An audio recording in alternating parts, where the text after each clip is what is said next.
Previously, on My Two Bits. Go to hell.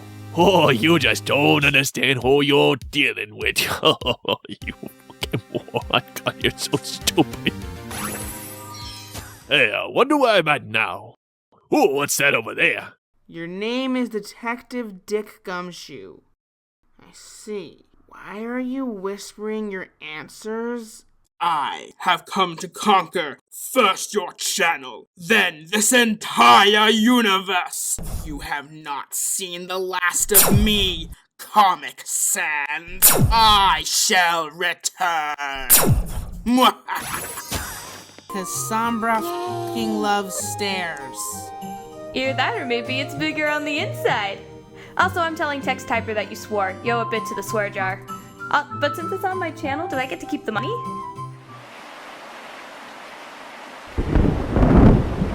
Doodle, for the last time, no. I can't send you a bit for the swear I made on your channel. What would I do? Place the bit on the notebook, say the spell? I don't think it works that way. I'm pretty sure you need something magical in order for a magic spell to function. And no, your journal does not count. That's it. It's time for an ass kicking, courtesy of Dr. Jethro Fever. That's right, I'm a doctor. PhD in ass kicking, with a bachelor's in pain and a minor in women's studies. I got 4 hooves I'm gonna break off in your ass. I buy special shoe polish for this shit. Seriously, Doodle, I will not be swayed by your puppy dog pout.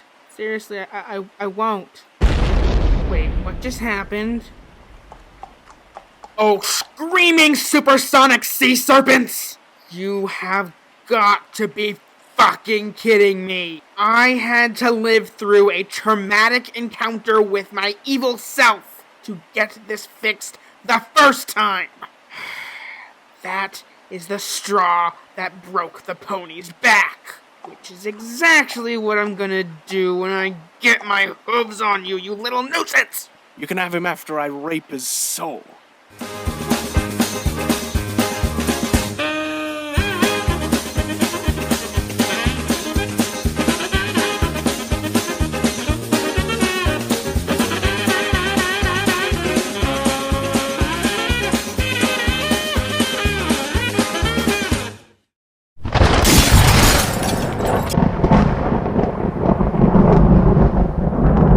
Hello again, Comic.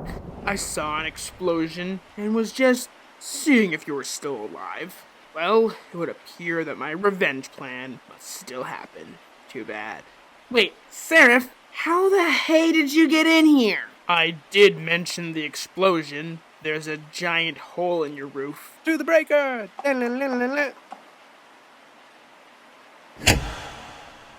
Of all the hatred of Nightmare Moon! Jet, please get back in here. Now! Well, I guess that's taken care of. Jet, you can be honest with me. You didn't kill him, did you? Please, if I had killed him, wouldn't I be bragging about it right now? Get your head out of your ass, Comic. Phew. Good, because killing him would be something downright evil. You killed him, Serif! Oh, sure. Blame the obtusely evil pony. Only evil ponies can kill other ponies. I could honestly care less about that peon. My beef is with you, Comic.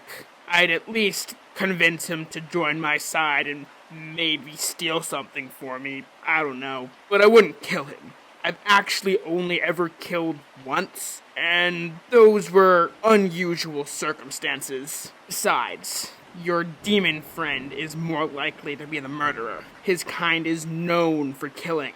That's racist, guy. My money's on Text. Can't trust the quiet ones, you know. Well, there are only 6 of us in this apartment. One of them is dead, and Text couldn't harm a parasprite. Wow, you built your own version of the Cirque, yet you don't know how to count. There are only 5 of us in this apartment. One of them is dead, and Text couldn't harm anything, making 3 suspects. Yeah, sure, there's just the 5 of us. Yeah, if anyone calls the cops, I'm taking off like a prom dress. And I won't call the cops until we figure this thing out. Until then, no pony leaves. You two look around the room for clues. I have to do a review first. Killer priorities you got there. Hello, police. There's an intruder in my house, and I think he may have killed one of my roommates. You should rush over as quickly as possible. Fine. Do your fucking review, asshole.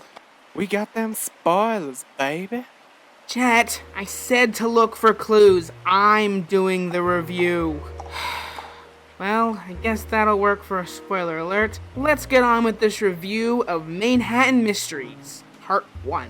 This comic is written by Ted Anderson and the art is by Andrzej Garbowska. Now, I've already covered Andrzej's art before, so once again, I will not be covering it in this review. On to the plot. It begins with Fluttershy, Applejack, Rarity, Applebloom, and Babs Seed attending Trixie's show in Manhattan. Because things went over so well the last time any of these ponies went to Trixie's show.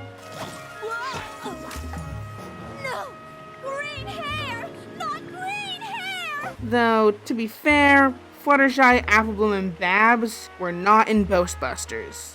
So, I guess there's that. I'd also like to point out that the line, former queen of Diamondia, is a direct continuity to the Friends Forever comics starring Trixie and Rainbow Dash, that I will be reviewing at some point in the future. Back to the comic at Hoof, Trixie has actually stepped up her game. Her show now consists of actual illusions and daring feats, instead of tall tales of deeds not done. For the show's finale, she must make a diamond, known as the Oslerheimer diamond, And I will remind you, mispronouncing things is my thing. disappear without touching it. She will also be tied up and blindfolded while dangling over a large vat of pudding, and must escape before a candle burns to the rope. And she manages to escape in the nick of time by teleporting. Forgive me if I don't applaud. She is a unicorn. Magic is basically second nature to her. I'd be a little more impressed if Trixie were an Earth Pony or a Pegasus and still did these illusions and daring escapes. But as a unicorn, it's kind of meh. Magic is how she escapes. Cool. There's no tension whatsoever in any of her tricks. Anyways, it is then revealed that the diamond has disappeared, as expected. Though, unexpectedly, it is not under Trixie's hat where it should be. So AJ Flutters, Rarity, AB, and Babs run on stage. Great security, Carnegie Hall. As it turns out, Trixie was actually working with the police as part of a sting operation. Say what? In order to capture the notorious jewel thief, Rough Diamond. So I guess petty crime is canon. It is then revealed that the diamond used in the show was a fake, and it had some sort of tracking device on it. And when they track it, it is somehow under AJ's hat? Thankfully, her friends vouch for her, and so they go to check on the real diamond in the theater director's safe. Upon opening the safe, a smoke bomb goes off, and the diamond is missing. Luckily, the real diamond also had some sort of tracking device on it, and so they track it. This time, the diamond is under Trixie's hat? So with purely circumstantial evidence, the police turn to Trixie to have her and her accomplices arrested. So in the spur of the moment, Trixie grabs a rope, uses a smoke bomb, and forces the others to escape out the window and down 3 stories to the alley below, with both the real and fake diamonds still under both AJ and Trixie's hats. So if it wasn't stolen before, now it is.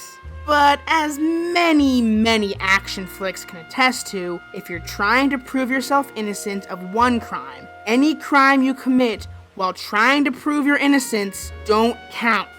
Though really it was because of how hastily they made their exit. they kind of forgot the fake and real diamonds were still under their respective hats. So they decide to put both diamonds in a trash can. That way, if the diamonds are tracked again, the diamonds will be returned, but the alleged criminals will be long gone. Also, how does No Pony have a broken leg or back or head or any injury whatsoever after falling what looks like 3 stories? But our heroes must flee once again as the police catch up to them. Yet the police remain powerless as they get on a subway train. I mean, the police could stop the subway train they're on, post police at any subway entrance along that line, or something. A major lapse in police procedural logic aside, Babs notices a small scrap of paper in Trixie's mane that somehow didn't fall out of her mane when they were fleeing from a 3rd-story window, taking off their hats to put fake and real diamonds in a trash can, fleeing from police, and rushing to get on a subway. That gives them a clue as to what Rough Diamond's next score will be, and so they decide that they must catch Rough Diamond in the act to clear their names.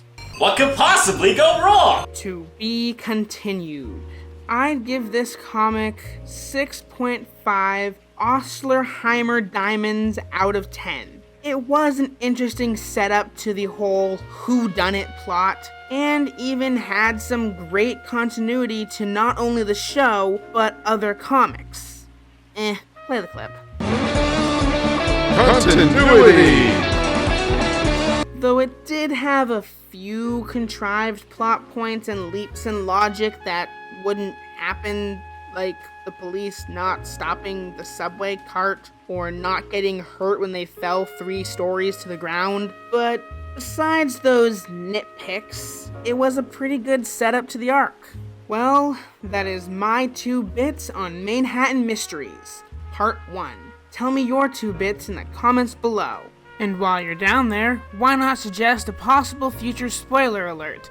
And don't forget to like and subscribe. And next time, I'll be reviewing Part 2 of this arc. And hopefully we find out who killed Gumshoe by then. My money is still on the demon. That's racist. Guys, we aren't going to find out who killed Gumshoe if we don't cooperate with each other. Anyways, I'm Comic Sans. I'm Dr. Jet Fever. And I am Sans Serif.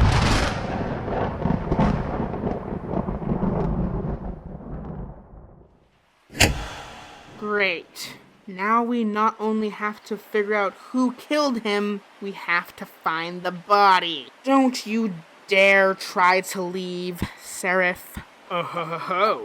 Wouldn't dream of it. Because it's so much fun to hang out with you, comic.